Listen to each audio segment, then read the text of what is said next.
ပြောတဲ့စကားကိုဗီဒီယိုကိုတေးသေးချာချာရေးရေးလဲလဲနားမထောင်မဲနဲ့ကျမကိုမလေးဘာလဲလို့မေးတာမုံလို့ဖြေတာဘာထူးဆန်းလဲဆိုတာနိုင်ငံသားမှာမြန်မာပြည်မှာဆိုရင်တော့ဟုတ်တယ်ဘာလူမျိုးလဲဆိုကရင်မွန်းဒီလိုပြောမှာဒါပေမဲ့နိုင်ငံသားမှာကျတော့ဟဲမြန်မာလားလို့မေးဟုတ်တယ်မြန်မာငါတို့နိုင်ငံသားလားဒီလိုစိတ်နဲ့မေးကြတာတိလားဒီလိုစိတ်နဲ့မေးကြတာမေးကြည့်နိုင်ငံသားမှာတယောက်နဲ့တွေ့ကြလို့မေးကြတယ်ဆိုတာဟဲမြန်မာလားလို့မေးတာမြန်မာနိုင်ငံသားလားလို့ဒီလိုစိတ်နဲ့မေးကြတာကချင်ကရင်ချင်းဗမာမွန်ရခိုင်ရှောင်းမေးတာမဟုတ်ဘူးကျမတို့ဆိုဒီလိုပဲထိုင်းသွားတယ်ပေါ့ဥပမာထိုင်းရပုံများတယ်လေဟာကလေးတွေတွေ့တယ်ဆိုလို့ရှိရင်လေအိုးဒီမှာမြန်မာကလေးတွေတွေ့တယ်ဆိုကျမတို့ကလေအတင်းခေါ်ပြီးကိုယ်နိုင်ငံသားကလေးတွေဖြစ်တဲ့ကြောင့်မိုးဖိုးတွေပေးတယ်ကျမတို့အခါတည်းစိတ်ခွန်အားတွေပေးတယ်မြန်မာလားဆိုတာနိုင်ငံသားကိုကိုစားပြုပြီးမေးတာနိုင်ငံသားမှာမြန်မာပြည်မှာမေးတယ်ဆိုရင်တော့ဟုတ်တယ်သိလားတေးသေးချာချာဗီဒီယိုကိုဂါနာအချမချညာစီသူထမေအန်ဒီရေနော်သူထက်တော့သူလက်တက်တောင်မရှိတော့ဘူးဘယ် poem ဆိုသူပါတယ်ဘယ်အကြောင်းရမဆိုသူဖြေရှင်းတယ်နောက်ပြီးကြရင်သူမဟုတ်ပါဘူးပဲကဲနောက်ပြီးကြရင်သူမဟုတ်ပါဘူးဆိုတော့ evidence ကျမကိုယူလာခဲ့နောက်ပြီးကြရင်ကျမကပြောပြီးသမျှစကားတွေကိုနောက်ပြီးကြရင်သူမဟုတ်ပါဘူးဆိုတော့ evidence ကိုယူလာခဲ့ evidence မပြနိုင်ရင်တရားရုံးကစကားပြောမယ်ကျမတကြံအမြောက်မဟုတ်ဘူးနော်အယ်မွန်တင်းတမိုင်းကြောင်ကိုစုံစမ်းကြည့်လိုက်အယ်မွန်တင်းကတကြံအမြောက်မဟုတ်ဘူးအာချောင်ပြီးတော့မှအာရအာချောင်နေတဲ့သူမဟုတ်ဘူးဆိုရှယ်ပေါ်မှာကျမရက်တည်နေတဲ့အနေအထားတရက်ဟာကျမကြောင့်မလို့ဘယ်စကားအစိမ့်မှကျမမခက်ခဲ့ဘူးသူတိသူတက်လို့ကျမကိုပြောတာဒီကျမကယ်ရီယာကျမတက်ကျွမ်းတဲ့ပညာကိုကျမတကယ်တက်လို့ကျမတကယ်ပြောတာ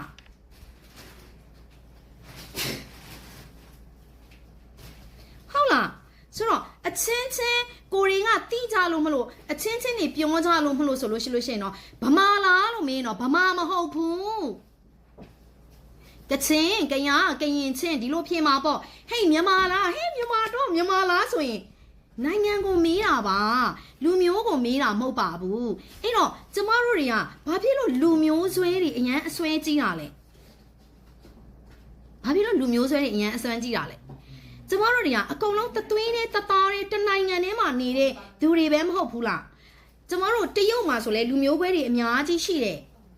ဟုတ်လားကလားမှာဆိုလဲလူမျိုးခွဲတွေအများကြီးရှိတယ်ကျမတို့နိုင်ငံတိုင်းမှာပင်မလူမျိုးကြီးကနေပြီးတော့မှကျမတို့လူမျိုးခွဲတွေအများကြီးရှိတယ်ဒါပေမဲ့ကျမတို့ကနိုင်ငံကိုစားပြုတဲ့လူမျိုးနိုင်ငံကိုစားပြုတဲ့နာမည်ကိုပဲသုံးပါတယ်အဲ့တော့ဗမာဆိုတာကလည်းနော်ဗမာဆိုတာကလည်းကချင်ကရင်ချင်းဗမာမွန်ရခိုင်ရှမ်းဗမာမြန်မာဆိုတာကနိုင်ငံမှာပြည်အောင်စုမြန်မာနိုင်ငံတော်ကြီးမြန်မာဆိုတာနိုင်ငံမှာအဲ့တော့ကျမတို့ကနိုင်ငံသားမှာတွေ့ကြတယ်ဆိုမြန်မာလားဆိုတာကိုယ်နိုင်ငံသားတွေကိုဒီလိုမျိုးမေးတာပါလူမျိုးကိုသိချင်တာမဟုတ်ဘူးအဲ့တော့ဘာဖြစ်လို့ဒီတိုင်းရင်းသားဝါဒဆွဲကြီးကိုအရန်ဆွဲကင်ထားရတာလဲဟုတ်လားကျမတို့တွေကတယောက်နဲ့ယဉ်ကျေးမှုတွေဖလှယ်ပြီးတော့မှကျမတို့တွေရှမ်းခောက်ဆွဲဆိုလဲကြိုက်တာပဲကျမတို့ဆိုကရင်တာလဘောဆိုလဲကြိုက်တာပဲဟုတ်တယ်နော်ဟာမိုးနေရဲ့ငနက်ဟင်းဆိုလဲကြိုက်တာပဲကျမတို့တွေဟုတ်လားရှမ်းကခေါ်ပုတ်ဆိုလဲကြိုက်တာပဲလေကျမတို့တွေကတသွေးနဲ့တသားနဲ့တနိုင်ငံနဲ့ရလူတွေမဟုတ်ဘူးလားချစ်ခင်စီးလုံးရမှာမဟုတ်ဘူးလားအဲ့ဒါငါတော့မို့မလို့ငါတော့ကရင်မလို့ရခိုင်မုတ်တီကျမတို့ကြိုက်တာပဲမဟုတ်ဘူးလားဟလာငါတို့ကတော့ကချင်မလို့ငါတို့ကတော့ကယားမလို့အဲ့လိုတွေလက်သီးလက်မောင်းတန်းနေစရာဘာလို့လဲအဲ့ဒါတွေကိုကပဲရပဲနဲ့ကတ်တွက်ပြီးပြောနေစရာဘာလို့လဲမြန်မာလားမြန်မာဟုတ်တယ်မြန်မာနိုင်ငံသားဒါဆိုရင်ကျမမေးပါအောင်မယ်အဲ့နိုင်ငံသားသွားတဲ့သူတွေနိုင်ငံသားမှာအလုံးလုံးနေတဲ့သူတွေဘာ passport ကိုကင်ထားတာလဲဘယ်နိုင်ငံတော်အလံနဲ့ဘယ်နိုင်ငံတော်တစ်စိတ်ပါတဲ့ passport ကိုကင်ထားတာလဲအဲ့တော့ကျမကရင်ကျမနိုင်ငံသားမှာကျမကအကြောင်းတစုံတရာဖြစ်တယ်ဆိုရင်ငါကရင်လို့ပြောလို့ရလားပြောလို့မရဘူးမြန်မာငါမြန်မာဟုတ်လားငါကရင်လို့သွားပြောလို့မရဘူးကျမနဗန်ချင်းခံရမှာပေါ့ အဲ့တော့ရေစားမြေစားနိုင်ငံရဲ့ခြားမှာကျမတို့တွေကနိုင်ငံကိုစားပြုတဲ့အသုံးနှုန်းကိုပဲသုံးနှုန်းရမယ်ဒါမှအကြောင်းတစုံတရာရှိလာရင်နိုင်ငံရဲ့ကာကွယ်မှုကိုရမှာ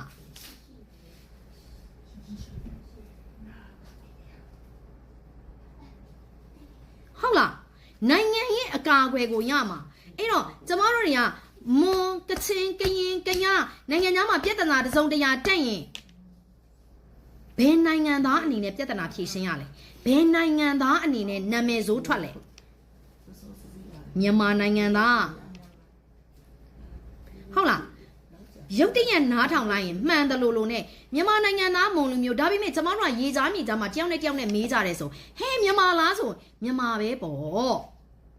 နိုင်ငံကိုပြောတာလေအဲ့ဒါနိုင်ငံကိုမေးနေသူကလည်းနိုင်ငံကိုကိုစားပြုပြီးမေးတာပြီးတော့မှတိုင်းဟုတ်တယ်ကျမမွန်ကျမကရင်ကျမတို့ဆိုမလို့အဖဲနေတော့ကျမတို့ကရင်မှာကျမတို့ဆိုမလို့အဖဲနေတော့မပြောဘူးဟုတ်လားအဲ့တော့ passport နဲ့သွားတဲ့သူတွေဆိုရင်မြန်မာနိုင်ငံ passport နဲ့အကြောင်းတစုံတရာရှင်းမြန်မာတန်ယုံနဲ့ပဲမြန်မာနိုင်ငံတော်ဆိုင်ရာတန်ယုံနဲ့ပဲကျမတို့ကဆက်သွယ်ပြီးလုပ်ရတယ်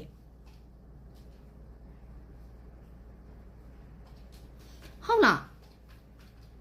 နော်အဲ့တော့ကျမကိုညာစီသူထမိုင်အန်ဒီရေနော်သူထတီသူထတော်သူလောက်တက်တာအောင်မရှိတော့ဘူးဘယ်ပွဲဆိုသူပါတယ်ဘယ်အကြောင်းရမဆိုသူဖြေရှင်းတယ်နောက်ကြရင်သူမဟုတ်ပါဘူးကွယ်ကဲဘာလူမျိုးလဲမေးတာလေနော်ဆိုတော့ကျမပြောတာကဆွေးနွေးလို့ရတယ်အဆင့်တန်းရှိဆွေးနွေး personally ကျမကိုတိုက်ခိုက်လို့မရဘူးအဲ့တော့ page တွေကနေပြီးတော့မှဘယ်နာမည်မဖော်ဘဲနဲ့ page အတုတွေနိုင်ငံခြားကနေထားတဲ့ page တွေကနေပြီးတော့မှ personal တိုက်ခိုက်တာတွေကိုအတုယူပြီးတော့မှရုပ်ကြီးအတန်ကြီးနဲ့ကျမကို personal တိုက်ခိုက်ရင်တရားရုံးရောက်သွားမယ်နော်တရားရုံးရောက်သွားမယ်ကျမ career မှာကျမကျွမ်းကျင်တယ်ကျမသိလို့တက်လို့ပြောနေတာအဲ့တော့ဒီလောက်ပြောတယ်ဆိုရင်တော့မှ social မှာကျမတန်းစင်းပြီးပြောနေရပြီအဲ့တော့မကျေနပ်ဘူးထပ်ပြီးဆွေးနွေးခြင်းသေးတယ်ဆိုရင်တရားရုံးကိုချိန်လိုက်တရားရုံးမှာဆက်ပြီးဆွေးနွေးမယ်ဒါမှမဟုတ်ကျမကတရားရုံးမှာဆွေးနွေးဖို့စာပို့ပေးရမလားဒီအမကြီးစာပို့ပေးရမလားစာပို့ပြီးဆွေးနွေးမလားကျမကို personal ဒီလိုမျိုးပုံစံနဲ့ကျမကို personal လာမတိုက်ခိုက်နဲ့ကျမကတိုင်းပြည်နဲ့လူမျိုးတယောက်နဲ့တယောက်နဲ့ချစ်ခင်ကြဖို့ပြောထားတဲ့ဗီဒီယိုဖိုင်ဒီဗီဒီယိုဖိုင်ကကျမလူမျိုးရဲ့အစိတ်ခတ်ပြီးပြောထားတဲ့ဗီဒီယိုဖိုင်မဟုတ်ဘူးတိုင်းရင်းသားအချင်းချင်းချစ်ခင်ကြဖို့နိုင်ငံကိုချစ်ဖို့လူမျိုးကိုချစ်ဖို့ကျမကကိုယ့်နိုင်ငံကိုစားပြုတဲ့တိုင်းရင်းသားလူမျိုးတွေဆိုတဲ့အကြောင်းအရာကိုရှင်းပြထားတာကျမလူမျိုးရေးသွေးခွဲစကားပြောထားတဲ့ post မဟုတ်ဘူးတရားရုံးမှာရှင်းကြတယ်လားပြောဒီအမကြီးတရားရုံးမှာရှင်းညင်သလားလို့ပြောတော့နေရာတကာပါတယ်ကိုစကားကိုကိုတာဝန်မယူနိုင်ဘူးအယ်မွန်တင်ပြောခဲ့တဲ့စကားလုံးတိုင်းအခုချိန်ထိ online ပေါ်မှာ social ပေါ်မှာအကုန်ရှိတယ်စင်းလို့ဝါလို့နဲ့စကားကိုပြောခဲ့တာတခေါမှမရှိဘူးကျမပြောခဲ့တဲ့စကားလုံးတိုင်းဒီကျမပြောလိုက်တဲ့ဗီဒီယိုတိုင်းမှာတခုမှပညာမရလိုက်ဖဲနဲ့အလွတ်အားရအားချောင်ပြီးပြောလိုက်တဲ့ဟာတခုမှမရှိဘူးအတွေးခေါ်ဖြစ်စေအသိအမြင်ဖြစ်စေဘ ഹു တုဒဖြစ်စေတခုခုပါသွားအောင်ကျမအမြဲပြောတတ်တဲ့သူမျိုးဒီဗီဒီယိုဖိုင်ရဲ့အစအဆုံးဟာလေနိုင်ငံဆိုတာဘာလူမျိုးဆိုတာဘာအဲ့တော့နိုင်ငံသားမှာဆိုရင်နော်ဘယ်လိုဆိုတဲ့ဟာကိုကျမကရှင်းပြထားတာအငင်းပွားစရာမရှိအောင်လို့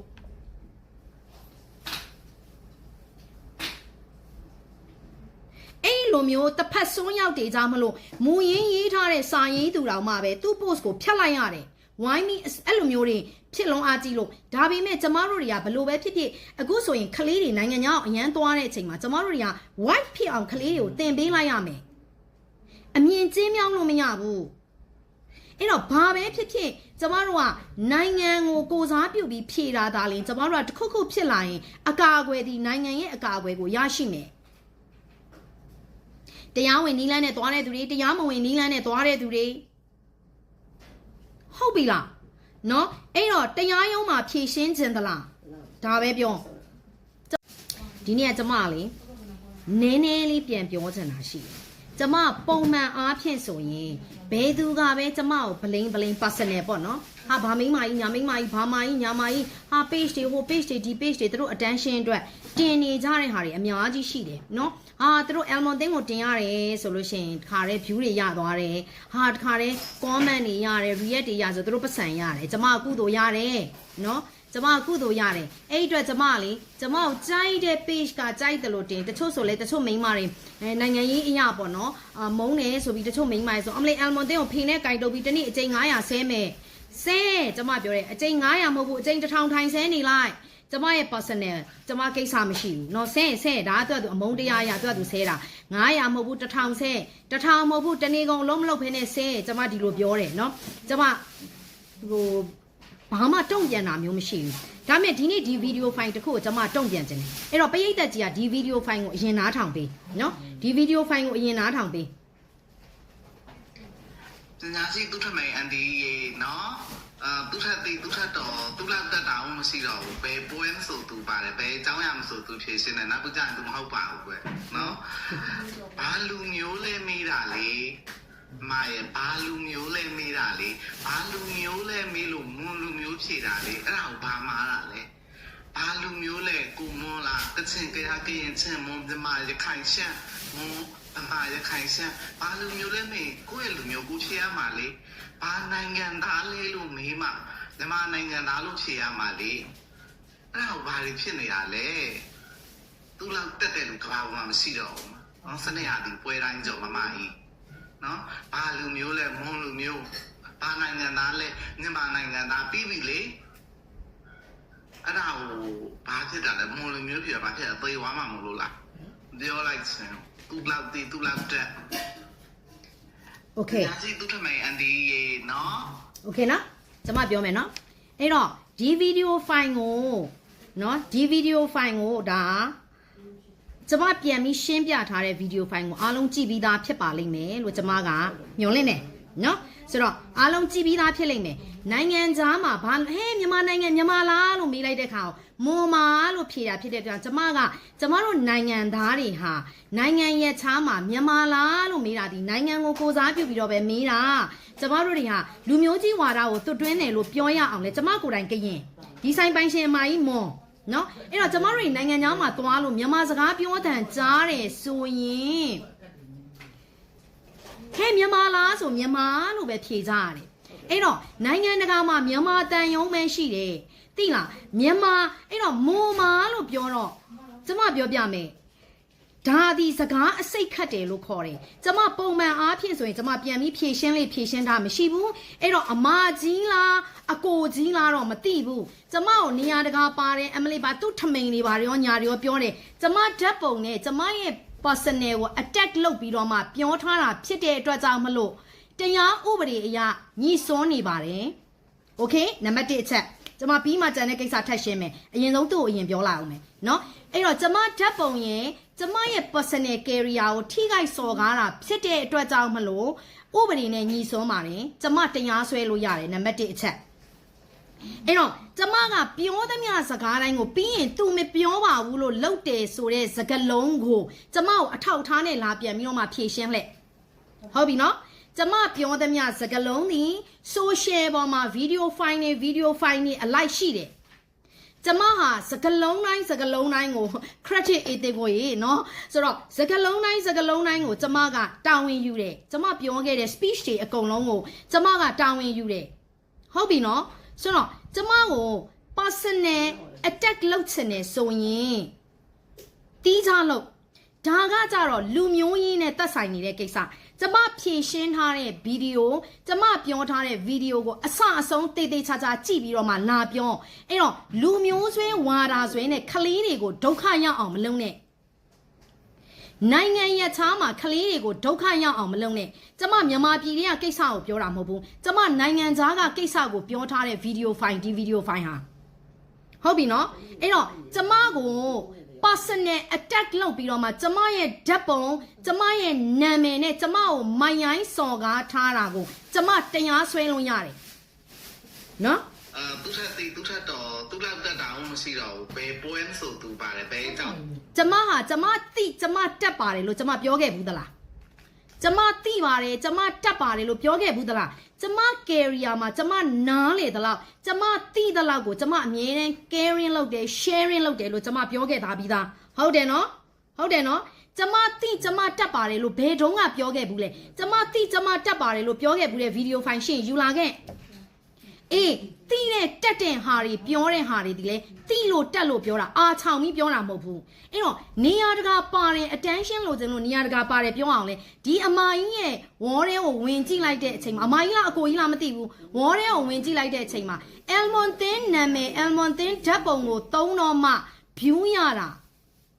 သူဟာနဲ့သူတင်တဲ့ပေါ်ချောင်ချောင်ပေါ်ချာချာ post တွေအကုန်လုံးဒီ view 900ပြည့်အောင်မရထားဘူး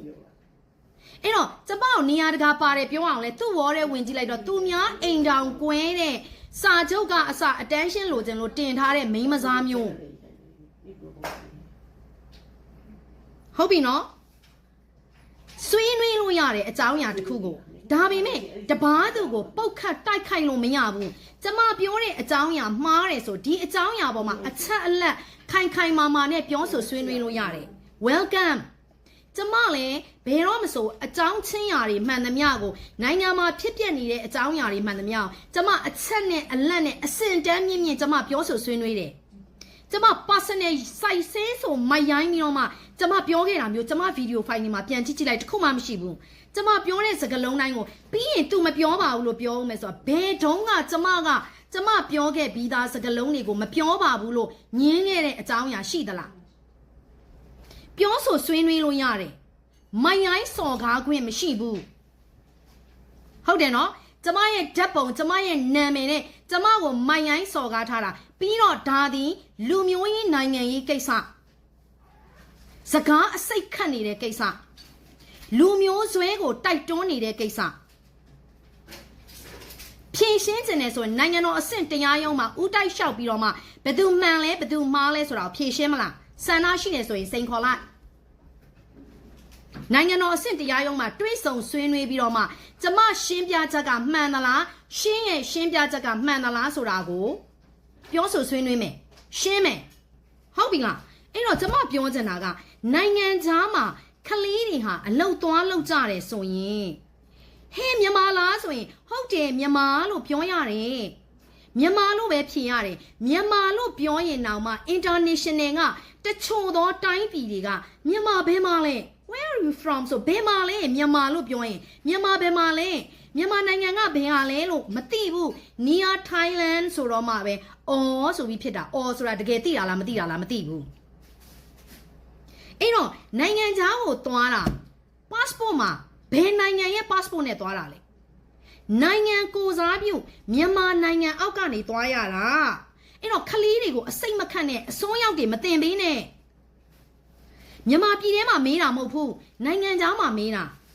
မြန်မာနိုင်ငံတန်ယုံပဲရှိတယ်နိုင်ငံခြားပြည်မှာမွန်တန်ယုံမရှိဘူးကရင်တန်ယုံမရှိဘူးကျမကိုဗမာလူမျိုးကြီးမြန်မာလူမျိုးကြီးဝါဒသွင်းတယ်လို့မပြောနဲ့ကျမကိုယ်တိုင်ကကရင်မြန်မာဆိုတာဟာကချင်ကယားကရင်ချင်းဗမာမွန်ရခိုင်ရှမ်းဆိုတဲ့တိုင်းရင်းသားတွေစုဖွဲ့ပြီးတော့မှဖြစ်တည်နေတဲ့နိုင်ငံမြန်မာနိုင်ငံအဲ့တော့ကျမတို့တွေကနိုင်ငံသားမှာစကားပြောတဲ့နေမြန်မာတန်နေကြဆိုဟေးမြန်မာလားဟုတ်တယ်မြန်မာပျော်ပျော်ရွှင်ရွှင်နဲ့ဒီလိုမျိုးနဲ့ကျမတို့မေးကြတယ်မြန်မာတန်နေကြတယ်ဆိုရင်အခုကျမတို့ miss လေးပြိုင်နေတယ်ကချင်တိုင်းရင်းသူလေးပြိုင်နေတယ်ဘာကိုစားပြုနဲ့ပြိုင်တာလဲဟေးကချင်ဟေးလို့ပြိုင်တာလားမြန်မာကိုစားပြုနဲ့ပြိုင်တာနိုင်ငံကိုပဲကိုစားပြုရတယ်အဲ့တော့ပြဿနာတစုံတရာဖြစ်လာလို့မလို့အဲ့လိုမျိုးတွေကြက်ကြက်အစိတ်အတောက်တွေလို့ပြဿနာတွေတစုံတရာတွေဖြစ်လာတော့ဟိုမှာထိုင်းမှာပြောတော့ဘာလဲလို့မင်းကဘာလဲလို့မေးတဲ့ခါကျတော့မွန်တို့ကရင်တို့ဖြေလို့ဟိုမှာတမခံရတာတွေဖြစ်စဉ်ဖြစ်ရက်တွေတွေ့တယ်မလားပြောလို့မရဘူးအဲ့တော့တချို့ကလေးတွေဟာနေတွေကနေပြီးတော့မှpassport ရှိတဲ့ကလေးတွေလည်းရှိတယ် passport မရှိဘဲနဲ့နိုင်ငံခြားကိုသွားလိုက်ရတဲ့ကလေးတွေလည်းရှိတယ်အဲ့လိုကလေးတွေကိုအစိတ်မခတ်နဲ့နိုင်ငံကိုစားပြုပဲဖြေရတယ်နိုင်ငံကိုစားပြုပဲပြောရတယ်မွန်နိုင်ငံက ကရင်နိုင်ငံဒီလိုပြောလို့မရဘူးမရှိဘူးလေမြန်မာနိုင်ငံပြီးတော့မှအော်အေး